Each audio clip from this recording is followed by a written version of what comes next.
Hello students,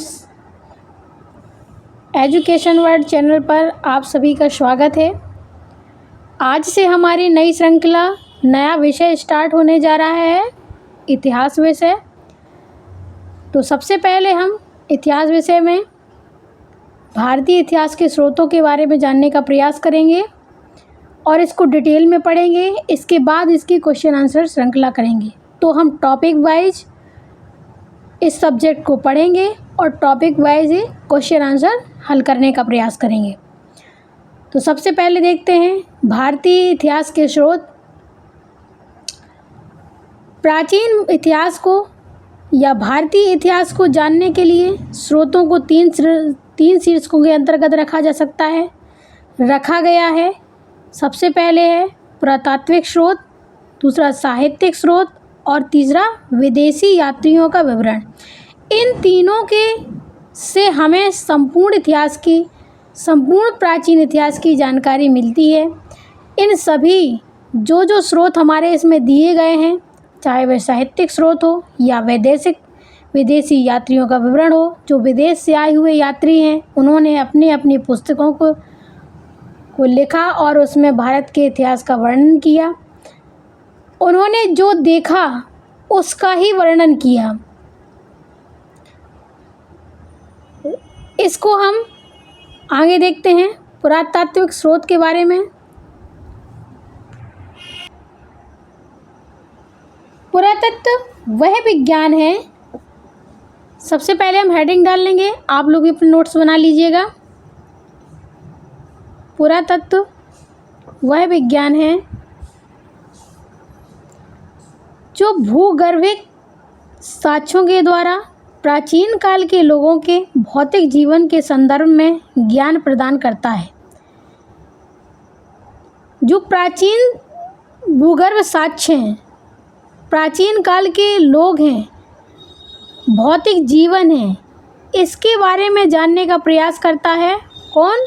पुरातात्विक विज्ञान, पुरातात्विक स्रोत कि कैसे प्राचीन काल के लोग थे, कैसा उनका जीवन था, इन सभी के बारे में जानने का प्रयास करता है।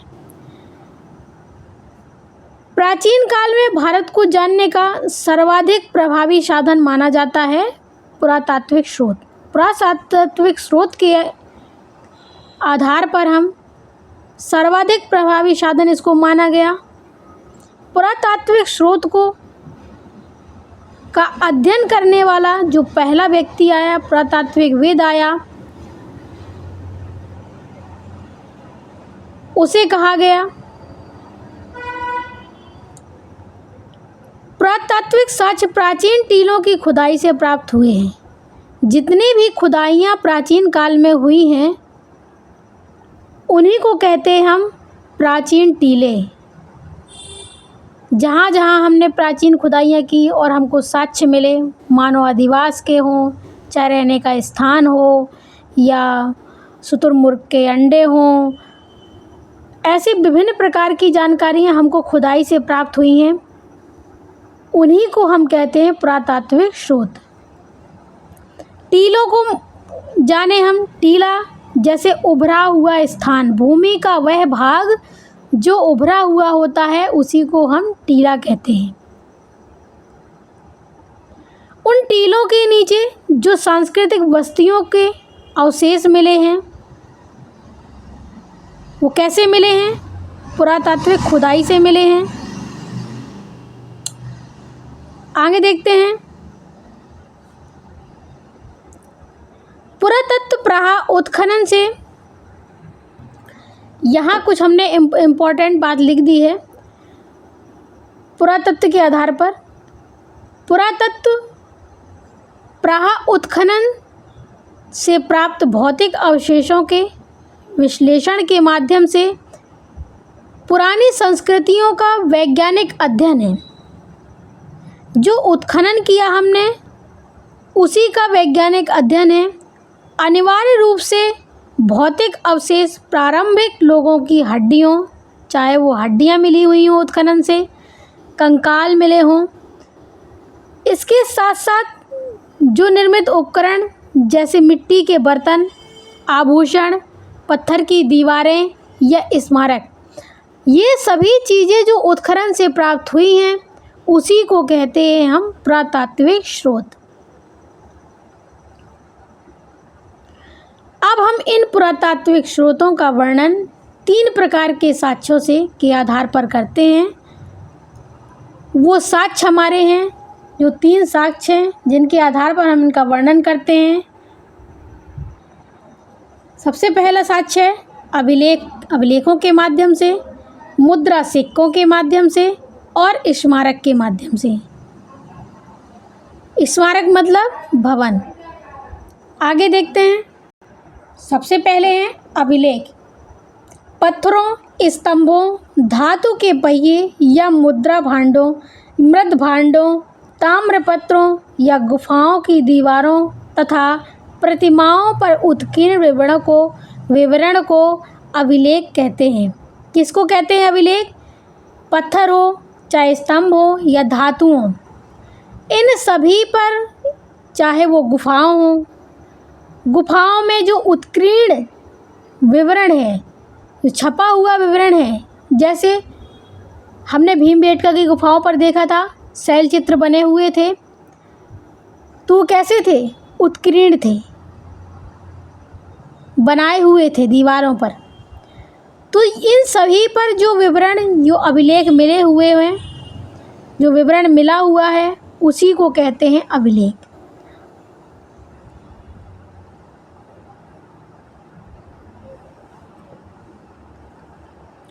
अब आगे देखते हैं। अभिलेखों के अध्ययन को या पुरालेख शास्त्र और इनकी तथा दूसरे पुराने दस्तावेजों की प्राचीन तिथि के अध्ययन को पुरालिपि शास्त्र कहा जाता है। या कहें कि प्राचीन तिथि या प्राचीन लिपि जितनी भी हमें जानकारियाँ मिली हैं, वो पुरालिपि शास्त्र क्या कहलाता है? अभिलेख कहलाता है। अभिलेखों में मोहरों और स्तूपों, प्रस्तर यानी पत्थर, स्तंभों और चट्टानों, ताम्रपत्रों, मूर्तियों, मंदिरों की दीवारों और ईंटों से प्राप्त जानकारी पुरा अभिलेख कहलाती है। हड़प्पा सभ्यता की मोहरों पर मिलते हैं। ये सभी चीज़ें कहाँ मिलती हैं? हड़प्पा सभ्यता की मोहरों पर मिलती हैं। हड़प्पा सभ्यता लगभग 2500 ईसा पूर्व के समथिंग आती है। भारत में सबसे प्राचीन अभिलेख जिन्हें पढ़ा जा चुका है वह 3री सदी के जो अशोक का शिलालेख था, उसमें उसको हमने पढ़ा और जाना। सर्वप्रथम 1837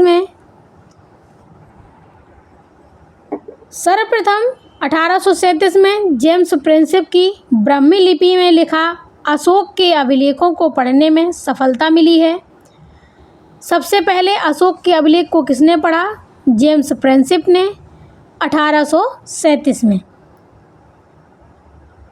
अशोक के नामों का स्पष्ट उल्लेख कि हमें पता चले कि अशोक के द्वारा ही लिखाए गए हैं, उसके नामों का जो स्पष्ट उल्लेख मिला है वो मास्की, गुर्जरा, निट्टूर और उदयगोलम अभिलेख से प्राप्त हुआ है। D.R. भंडारकर महोदय कहते हैं, ये इतिहासकार हैं, वो कहते हैं कि केवल मौर्यकालीन अभिलेखों के माध्यम से ही मौर्य शासक अशोक का इतिहास लिखा गया है। जो D.R. भंडारकर महोदय हैं, उन्होंने कहा है कि केवल मौर्यकालीन अभिलेखों के माध्यम से ही मौर्य शासक अशोक का इतिहास लिखा गया है।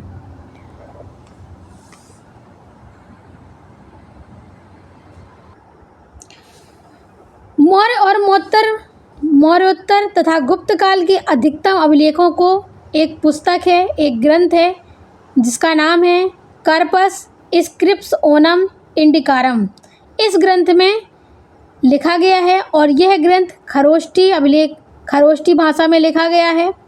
तो इस अभिलेख से इसकी महत्वपूर्ण जानकारी प्राप्त होती है। ये हमने डायग्राम बनाया हुआ है, इस पर देखिए, आप भी इस तरीके का बना लीजिएगा ताकि अच्छे से समझ में आए। प्राचीन इतिहास के स्रोत, और इसको 3 भागों में बांटा गया है। सबसे पहले पुरातात्विक स्रोत, साहित्यिक स्रोत और विदेशी यात्रियों के विवरण। तो पुरातात्विक स्रोत के अंतर्गत अभिलेख आते हैं, स्मारक, मोहरें, मुद्राएं आती हैं, मूर्तियां और चित्रकला आते हैं।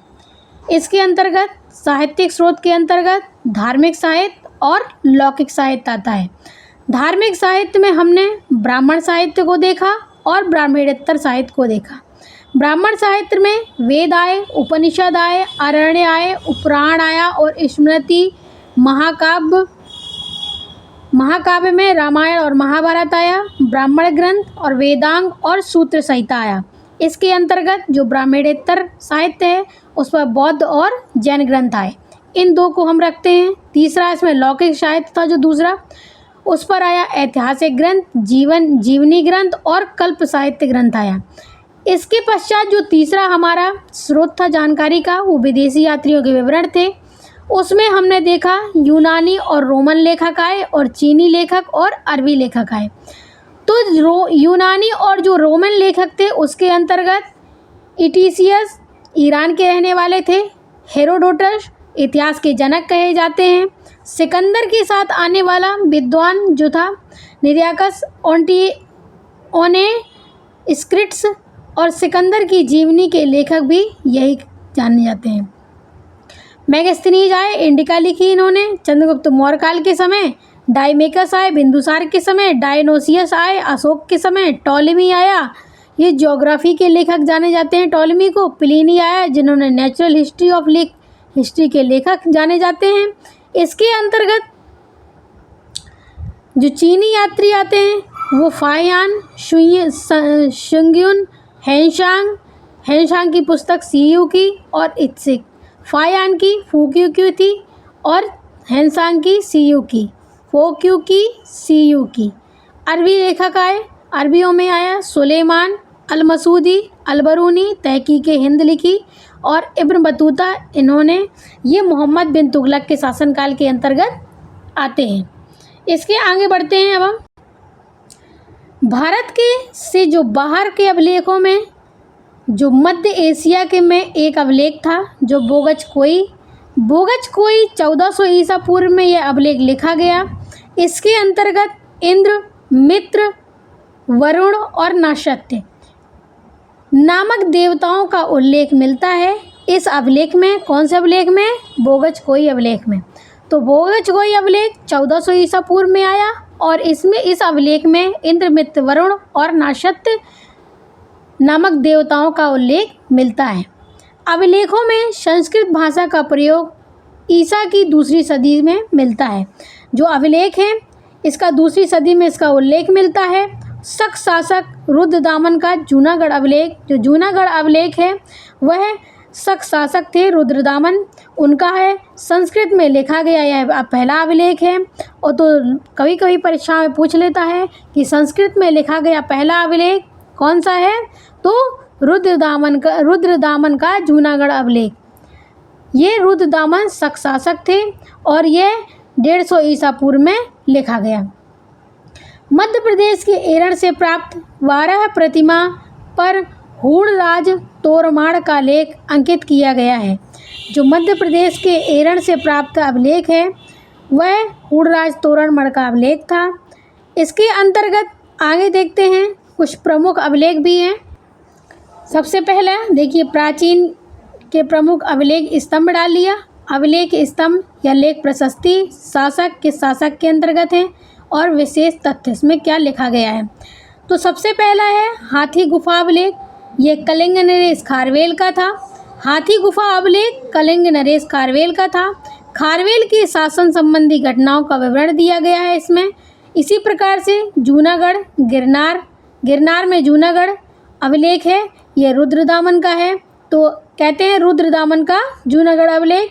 रुद्रदामन के व्यक्तित्व, कार्य व विजयों का उल्लेख इसमें किया गया है। इसके अंतर्गत तीसरा आता है नासिक अभिलेख। ये गौतमी बलश्री का था।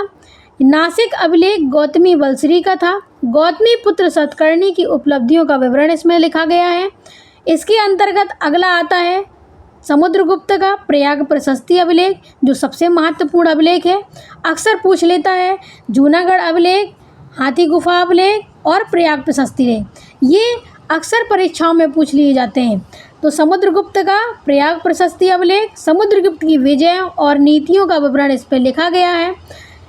इसमें समुद्रगुप्त के जो दरबारी कवि थे हरिसेन, उन्होंने बढ़ा चढ़ाकर वर्णन किया है इस पर। अगला देखते हैं भीतरी स्तंभ लेख स्कंदगुप्त का है। इसमें स्कंदगुप्त के जीवन की महत्वपूर्ण घटनाओं का विवरण दिया गया है। एरण स्तंभ लेख ये बुद्धगुप्त का है। भगवान विष्णु का सर्वप्रथम अभिलेख बुद्धगुप्त के एरण अभिलेख में मिला है। तो भगवान विष्णु का सर्वप्रथम उल्लेख एरण स्तंभ किसका है? बुद्धगुप्त का। पुलकेशन द्वितीय का ऐहोल अभिलेख, इसमें पुलकेशन द्वितीय और हर्षवर्धन के बीच के युद्ध के विवरण दिया गया है। मंदसौर अभिलेख यह मालवा नरेश यशोधर्मन का था।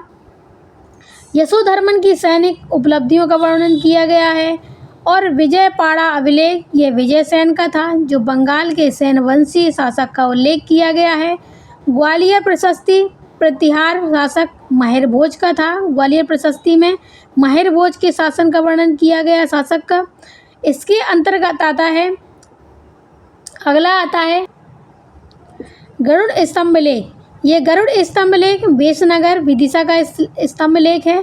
यह हेलियोडोरस द्वितीय शताब्दी ईसा पूर्व के मध्य भारत में भागवत धर्म विकसित होने का प्रमाण गरुड़ स्तंभ लेख से मिलता है, जो हेलियोडोरस का अभिलेख है। तो ये हमारे महत्वपूर्ण अभिलेख थे। आगे देखते हैं हम अभिलेखों की प्रयुक्त लिपियां देखते हैं, कौन कौन सी लिपियों का उल्लेख किया, लिपियां प्रयोग की गई हैं। इसके बाद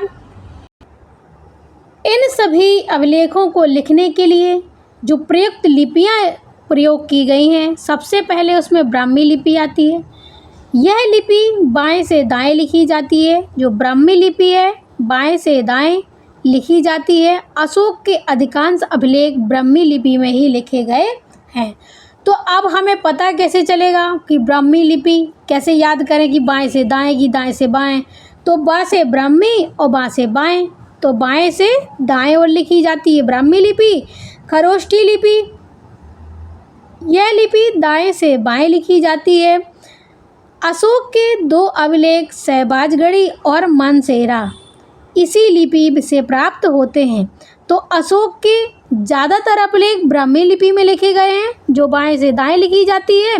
तो बाएं से दाएं जब एक लिपि हो गई तो खरोष्ठी लिपि दाएं से बाएं लिखी जाएगी, जिसमें दो अभिलेख हैं सहबाजगढ़ी और मानसेरा। ये दो ऐसे अभिलेख हैं जो खरोष्ठी लिपि में लिखे गए हैं, और ये अभिलेख किसके हैं? अशोक के अभिलेख हैं। अगला ग्रीक और अरमाइक लिपि। ये ग्रीक और अरमाइक लिपि के अभिलेख अफगानिस्तान से, खरोष्ठी लिपि के अभिलेख पाकिस्तान के सहबाजगढ़ी से तथा मानसेरा से, और ब्राह्मी लिपि के जो शेष अभिलेख हैं भारत से मिलते हैं।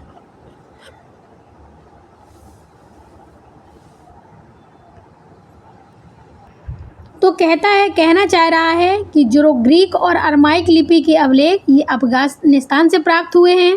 खरोष्ठी लिपि के अभिलेख हैं जो पाकिस्तान और सहबाजगढ़ी से तथा मानसेरा से प्राप्त हुए हैं। लेकिन जो ब्राह्मी लिपि के अवशेष हैं शेष हैं वह जो अभिलेख हैं वो भारत से प्राप्त होते हैं। तो आज का ये हमारा लेक्चर था स्टूडेंट्स। आप सभी को इसका जो नेक्स्ट लेक्चर है इसी का पार्ट 2 आएगा, वो हम अगले लेक्चर में कवर करेंगे। ये काफ़ी बड़ा लेक्चर हो रहा है, तो इसके बाद हम अगला लेक्चर सेकंड पार्ट बनाएंगे, तो उस पर आ जाएगा स्मारक भवन और मुद्राएं, सिक्के, मोहरे वगैरह। तो उसके अंतर्गत साहित्यिक स्रोत भी आएंगे, तो वो हम अगले लेक्चर में ऐड करेंगे। तो आज का ये लेक्चर था, आप सभी को अच्छा लगा हो तो दिल से लाइक कीजिएगा, सब्सक्राइब कीजिएगा, कमेंट करके फिर बताइएगा आपको हमारा लेक्चर कैसा लगा। फिर मिलते हैं एक नेक्स्ट वीडियो के साथ, तब तक के लिए धन्यवाद।